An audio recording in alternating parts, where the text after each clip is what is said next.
श्री सीताराम शिखावस्थी के चैनल में आप सभी का स्वागत है। मैं हूँ शिखावस्थी। मार्गशीर्ष मास की अमावस्या तिथि।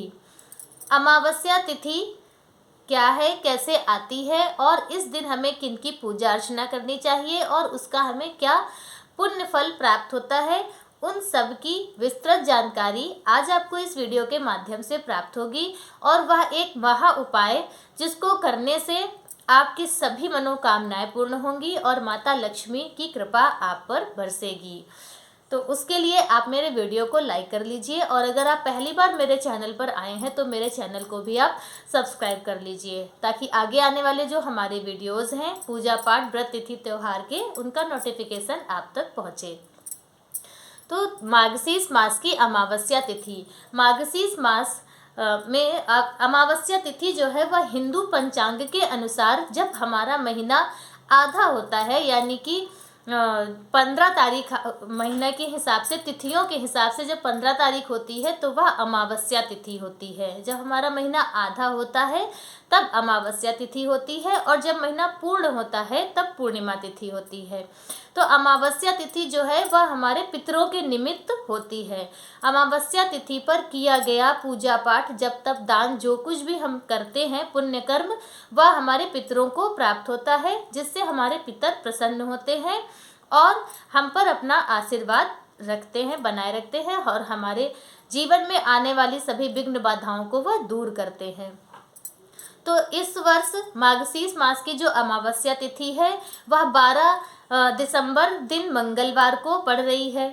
अमावस्या तिथि मंगलवार को सुबह 6:24 से प्रारंभ होगी, जो कि बुधवार को 13 दिसंबर को सुबह 5 बजे समाप्त होगी। तो इसलिए हम सभी लोग मंगलवार दिन 12 तारीख को ही अमावस्या तिथि मनाएंगे, जो कि भौमवती अमावस्या है। जिस प्रकार से सोमवती अमावस्या परम पुण्यमयी होती है, पवित्र होती है, उस दिन का किया गया पूजा पाठ, जब तब दान अक्षय हो जाता है, हमें अक्षय पुण्यों की प्राप्ति कराता है, उसी प्रकार से भौमवती अमावस्या भी उतनी ही महत्वपूर्ण है। इस दिन भी किया गया पूजा पाठ, जब तब दान, जो कुछ भी है वह हमें अक्षय पुण्यों की प्राप्ति कराता है। भौमवती अमावस्या पर चूँकि वह मंगलवार को अमावस्या तिथि है, इसलिए इस दिन भगवान हनुमान जी की पूजा अर्चना करनी चाहिए। तो हनुमान जी के निमित्त सुंदरकांड का पाठ कीजिए, हनुमान चालीसा का पाठ कीजिए। ओम अंगारकाय नमः, यह मंगल ग्रह से संबंधित है, मंगल ग्रह का मंत्र है। इस मंत्र को आप 108 बार इसका जाप कीजिए, तो अगर आपकी कुंडली में मंगल दोष है तो वह दूर होगा। भौमवती अमावस्या जो मार्गशीर्ष मास में है मंगलवार को, तो यह अमावस्या, इस दिन का जो जिसकी कुंडली में मंगल दोष है या मंगल ग्रह से संबंधित किसी प्रकार की कोई समस्या है, तो वह भौमवती अमावस्या वाले दिन हनुमान जी की सविधिवत पूजा अर्चना करें और हनुमान चालीसा का पाठ करें, सुंदरकांड का पाठ करें और मंगल ग्रह का जो मंत्र है उसका जाप करें, जिससे आपकी कुंडली में जो मंगल दोष है वह दूर होगा और हनुमान जी की कृपा आप पर बरसेगी। तो भौमवती अमावस्या वाले दिन आपको क्या क्या करना है। सुबह सवेरे स्नान आदि करके आप भोजन तैयार कीजिए। भोजन में खीर पूड़ी ज़रूर बनाइए, उसके अलावा भी आप जो कुछ अच्छा बना सकते हैं वह बनाइए। उसके बाद आपको पंचबली अनुष्ठान करना है। पंचबली अनुष्ठान में क्या होता है, आप जब खीर पूड़ी बनाएंगे तो वह 5 जगह उसका भोग निकालेंगे। 5 जगह में सबसे पहले गाय का होता है, गाय का भाग निकालेंगे। दूसरे नंबर पे आप कौवे का भाग निकालेंगे। तीसरे नंबर पे कुत्ते का भाग निकालेंगे और चौथे नंबर पे आप चींटियों का भाग निकालेंगे। फिर 5वें नंबर पे आप ब्राह्मण भोज कराएंगे। ब्राह्मण भोज में आप 1, 5, 3 मतलब जितने आपको ब्राह्मण प्राप्त हो जाएं, आप को भोजन कराइए। अगर ब्राह्मण आपको नहीं प्राप्त हो रहे, नहीं मिल रहे हैं, तो आप कन्या को भी भोजन करा सकते हैं। तो इस तरह से हमारा पंचबली अनुष्ठान पूर्ण होता है, जिसको करने से हमारे पितर जो है वो बहुत ही ज़्यादा प्रसन्न होते हैं और तृप्त होते हैं। अमावस्या तिथि पे पितृ तर्पण भी किया जाता है। अगर आप हो सके तो सुबह स्नान करने के बाद तिल और हाथ में कुसा पहनकर आप अपने पितरों के निमित्त तर्पण भी कर सकते हैं, उन्हें अर्घदान जलदान भी कर सकते हैं, जिससे भी आपके जो पितर है वह बहुत प्रसन्न होंगे। पितृ दोष और मंगल दोष दूर करने के लिए या भौमवती अमावस्या बहुत ही दुर्लभ संयोगों के साथ में है, इसलिए जिस के भी पितृदोष की समस्या हो या मंगल दोष की समस्या हो, वह इस भौमवती अमावस्या का पूरा पूरा लाभ उठाएं और अपने कुंडली से इन दोनों दोषों को दूर कर सकते हैं इन छोटे छोटे उपायों से। तो पहला उपाय है पंचबली अनुष्ठान और दूसरा है मंगल दोष के लिए है भगवान बजरंगबली की पूजा अर्चना आराधना, सुंदरकांड का पाठ, हनुमान चालीसा का पाठ या मंगल ग्रह का मंत्र ओम अंग अंगारकाय नमः। इस मंत्र को आप 108 बार जाप कीजिए। हनुमान जी पे आप लाल रंग की वस्तुएं चढ़ाइए, जैसे कि गुड़ और गेहूं का उनका भोग लगाइए, लाल वस्त्र पहनाइए, मौली पहनाइए, लाल सिंदूर से उनका तिलक कीजिए। इस तरह से आप लाल रंग की वस्तुएं हनुमान जी को अर्पित करने के बाद फिर उनसे प्रार्थना कीजिए ताकि आपकी कुंडली से मंगल दोष दूर हो।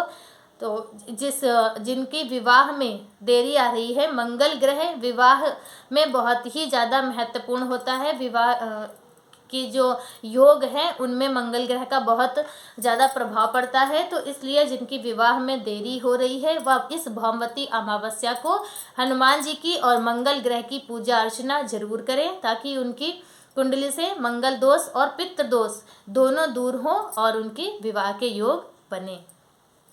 तो इस प्रकार से आप सभी लोग इस भौमवती अमावस्या को, मंगल ग्रह को और पितृदोष दोनों को दूर करने के यह उपाय कीजिए ताकि आपके पितर प्रसन्न हो और आप पर अपना आशीर्वाद और अपनी कृपा दृष्टि डालें। तो यह अमावस्या तिथि पितरों के निमित्त ही होती है। इस दिन आप जो कुछ भी पूजा पाठ जब तक दान करेंगे वह आपके पितरों को ही प्राप्त होगा, जिससे वह प्रसन्न होंगे और जब वह प्रसन्न होंगे तो आपके जीवन की समस्त विघ्न बाधाएं अपने आप ही दूर हो जाएंगी। पितरों का प्रसन्न होना बहुत आवश्यक है।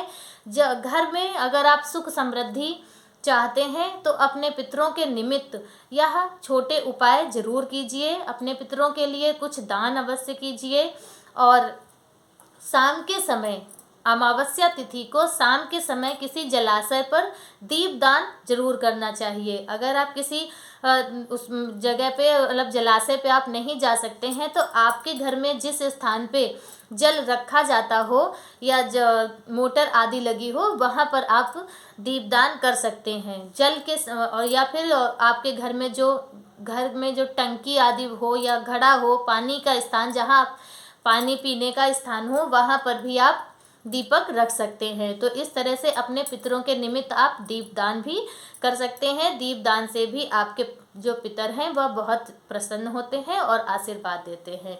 तो इसलिए आप सभी इस भौमवती अमावस्या का पूरा लाभ उठाइए। अपने पितरों के निमित्त यह पंचबली अनुष्ठान कीजिए और हनुमान जी की पूजा अर्चना आराधना कीजिए। इन दोनों कार्यों को करने से आपका मंगल दोष और पितृ दोष दोनों दूर होंगे, आपके पितर प्रसन्न होंगे, आपके घर पे माता लक्ष्मी का आशीर्वाद और उनकी कृपा दृष्टि पड़ेगी। माता लक्ष्मी खूब सुख समृद्धि संपन्नता आपको प्रदान करेंगी और ऐसा तभी होगा जब आपके पितर प्रसन्न होंगे और हनुमान जी का आशीर्वाद प्राप्त होगा। तो यह जो भौमवती अमावस्या है मार्गशीर्ष की बहुत ही दुर्लभ संयोगों के साथ में है, इसका आप सभी लोग पूरा लाभ उठाइए। अगर किन्हीं कारणों से आप भोजन नहीं तैयार कर सकते हैं, खीर पूड़ी पंचबली जो भोग है वो आप नहीं लगा सकते, नहीं निकाल सकते हैं, तो इसके अलावा आप जो सीधा बोला जाता है जैसे कि कच्चा भोजन, आटा, दाल, चावल, सब्जी इत्यादि कच्चा भोजन निकालकर उसमें दक्षिणा, मिष्ठान इत्यादि मतलब सारी चीज़ें रखकर और ससंकल्प उसे किसी ब्राह्मण को आप दान कर दीजिए। गायों को हरा चारा खिला दीजिए। कौवों के लिए कुछ भी पूड़ी पराठा कुछ भी आप डाल दीजिए उन्हें। तो इस तरह से भी आपका कुछ ना कुछ दान पितरों के निमित्त अवश्य हो जाएगा, जिससे भी आपके पितर प्रसन्न होंगे। तो अगर आप भोजन नहीं बना सकते तो आप सीधा निकाल दीजिए, लेकिन इस अमावस्या भौमवती अमावस्या पे अपने पितरों के निमित्त कुछ भी दान आदि करके अपने पितरों को प्रसन्न कीजिए। हनुमान जी का आशीर्वाद प्राप्त कीजिए। माता लक्ष्मी अपने आप ही आप सब पे अपना आशीर्वाद हमेशा बनाए रखेंगी। इन्हीं सब बातों के साथ में आज का वीडियो मेरा बस इतना ही। मेरा वीडियो आप सबको कैसा लगा कमेंट करके ज़रूर बताएं। मिलते हैं दूसरे वीडियो में किसी दूसरी जानकारी के साथ में। श्री सीताराम।